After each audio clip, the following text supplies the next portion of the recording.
It's a beautiful day, and I bid you a warm welcome to the studios of Federal Polytechnic Television, the one we call Poly TV Ilaro.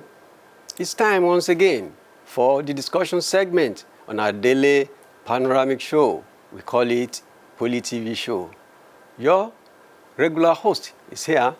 I am Femi Afolabi, and today we are going to discuss formal education.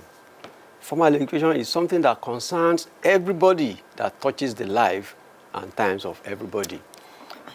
Formal education is an enabler to socio-economic growth, and very many Nigerians, quite a percentage of the country's population, does not have the opportunity of acquiring formal education beyond certain level. If you have it up to primary level, one may not be able to have it at the secondary level. And if you have opportunity of having at the secondary level, quite of the percentage may not be opportunity to have the secondary or tertiary education, as it were.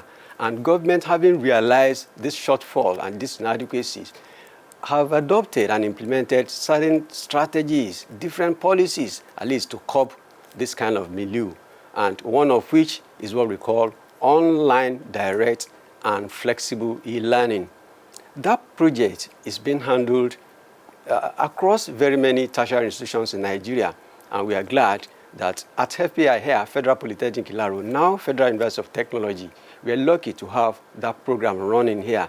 And somebody that is at the helm of affairs that coordinates that project here at the FPI is here in the studio with us, at least to narrate how it has been so far and what opportunities abound. If you are not able to have a tertiary education at your own pace, you have the opportunity of acquiring it at FPI here, courtesy of the federal government and, of course, the FPI management. I have here seated at the studio Dr. Mrs. Esther Odroton. She's the coordinator of ODIFEL, that is the abbreviation for Online Distance and Flexible E-Learning at the FPI. Dr. Odroton, you're welcome to the studio. Thank you for welcoming me, and I'm glad to be here. It's a pleasure to meet the masses, to let them know the importance of formal education as it goes across various disciplines in Nigeria. Okay, let's begin this way. What exactly are we talking about if we say ODIFEL?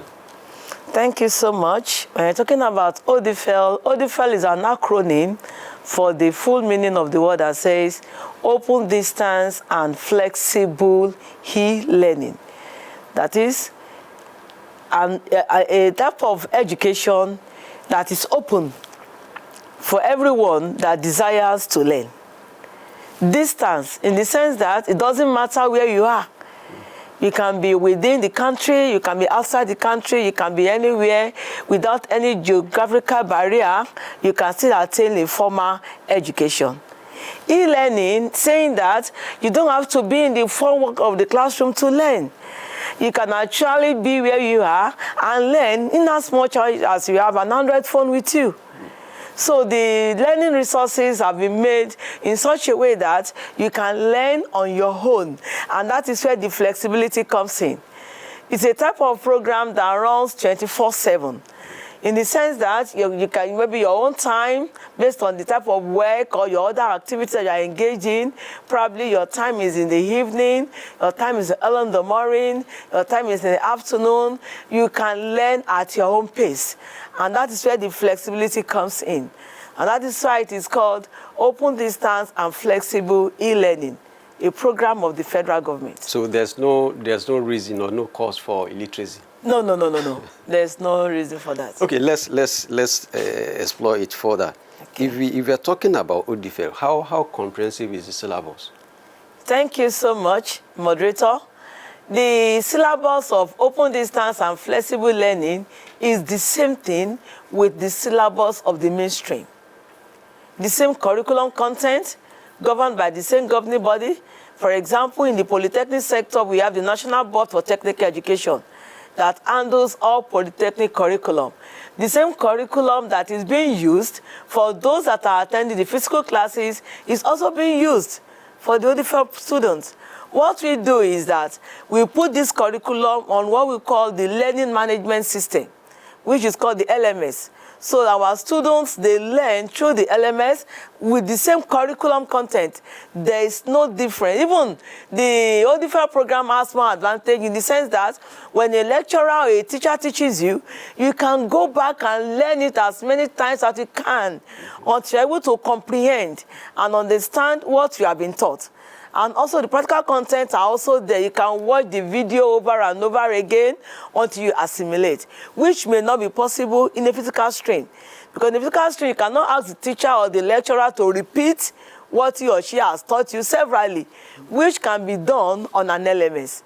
So there's no disparity in the curriculum, same curriculum content, but more emphasis on learning and teaching and learning on an ODIFEL platform. So if we are talking about the universities and polytechnics across the country, not having enough capacity to assimilate the thousands of students that desire education. So this e-learning offers opportunity for them at least to seek knowledge via internet. Exactly.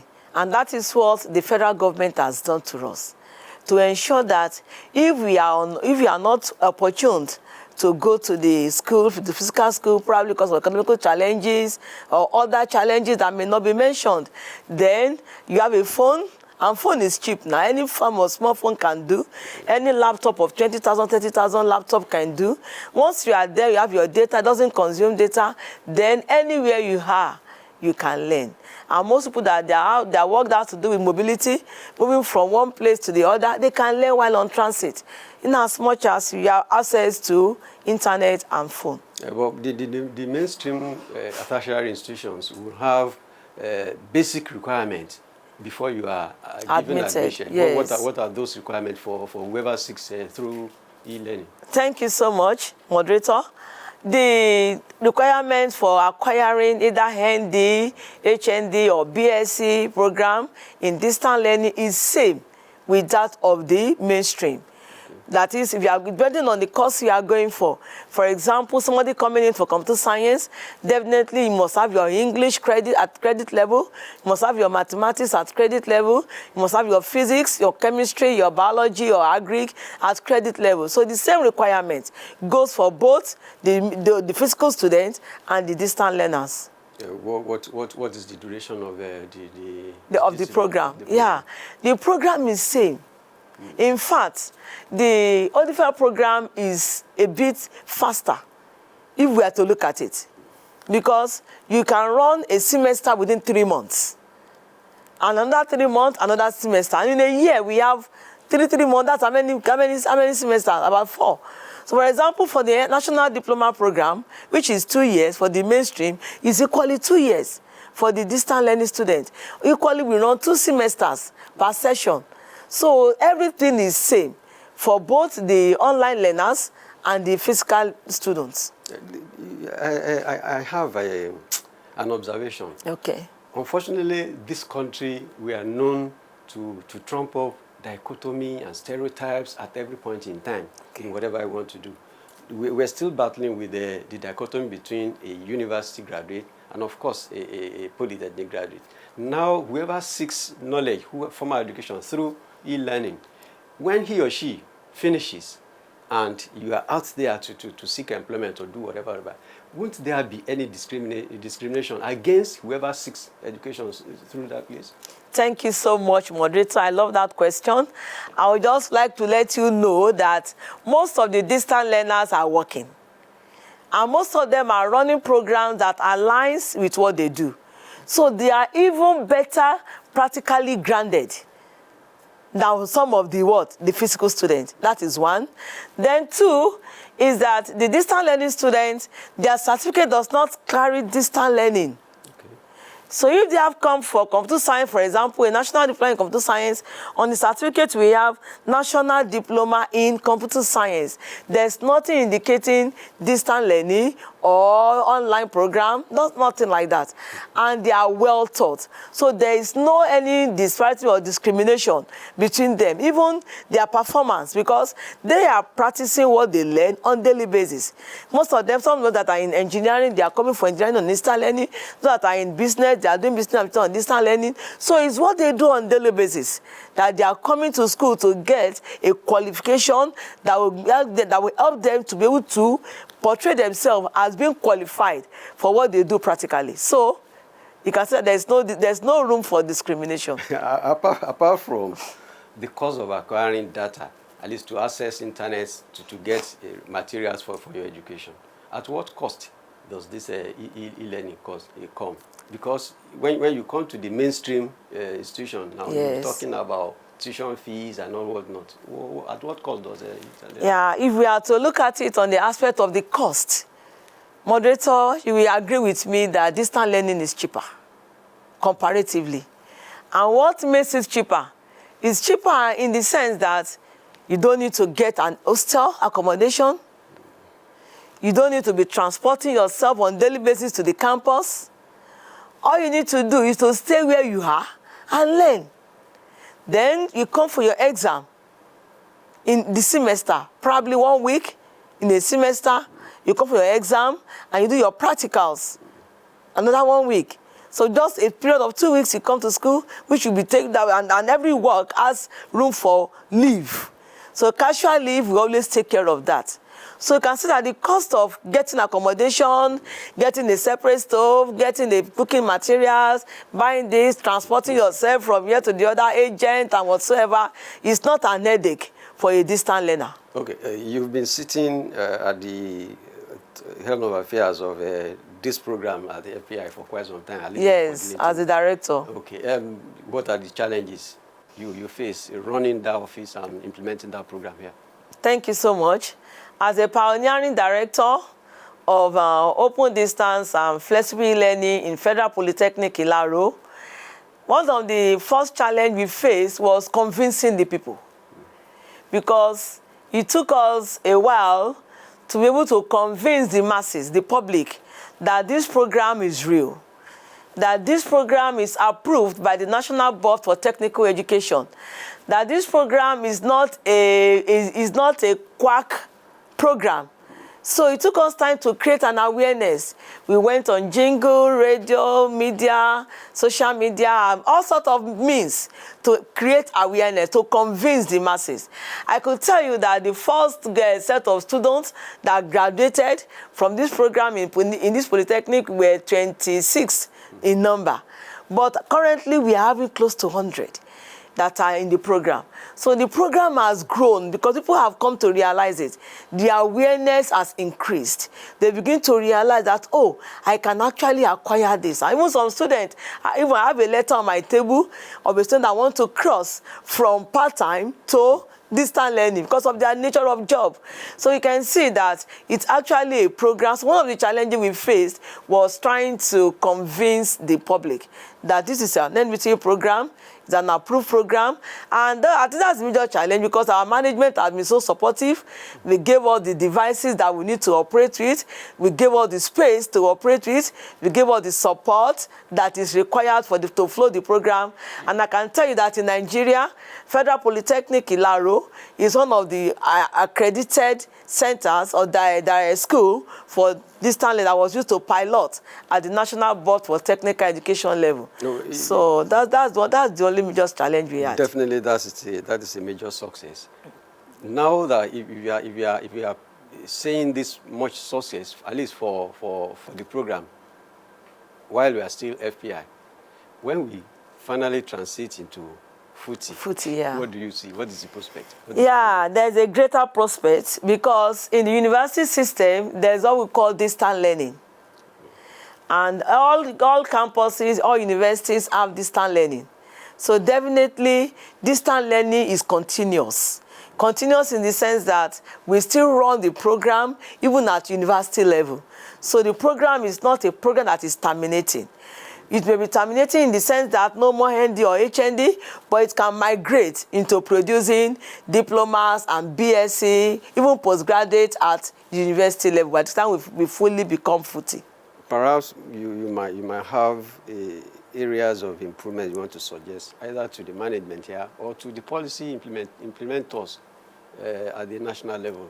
Yeah, thank you so much. The area I would like to suggest, possibly majorly, is in the area of the youth service corps. Because most of the graduates of open distance and flexible learning are given, what they call it, exemption certificate. That's what they are given. Though exemption certificate and the normal NYC certificate are equivalent. There is no discrepancy about it in the labor market. But you know our youths, some of them that are into all these factory works and the rest of them at a young age because of economical factors, some of them still want to experience NYSC as a Nigerian.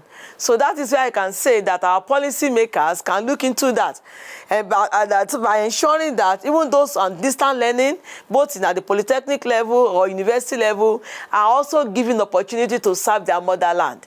They are Nigerians, they are citizens, they have gone through the formal education.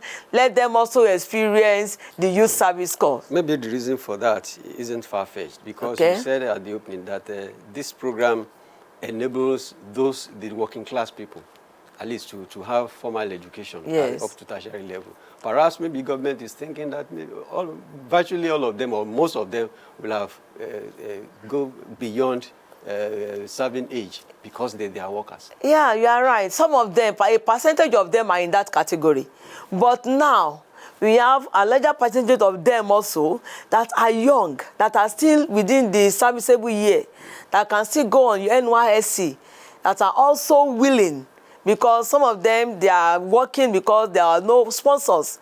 And they are saying, okay, oh, distance learning has come, let me plug in to get a formal education. But they want to also have a taste. So if they can make it optional, so that some of them that have that opportunity and are desiring to do that can be given opportunity for them to be able to go on the NYSC. I want to agree with you to some extent that because those who have knowledge about this project, this policy, or this program, even here at FPI, will be thinking maybe it's a crash program. It's a short course that doesn't last more than 6 months. But now that you said you can even acquire your degree through distance learning, perhaps we need more publicity, at least to convince people. Yes, exactly. We are working on that, and I believe that our management is not giving up on that. At the directorate, we are also working on that, and we keep on doing that until we get the whole world know that there's a formal education that government has provided at your doorstep. Thank you very much for finding time to be here. Thank you very much. Let me say compliment of the season. I'm grateful. Christmas is very close by. Thank you so much. Thank you. You're welcome, sir.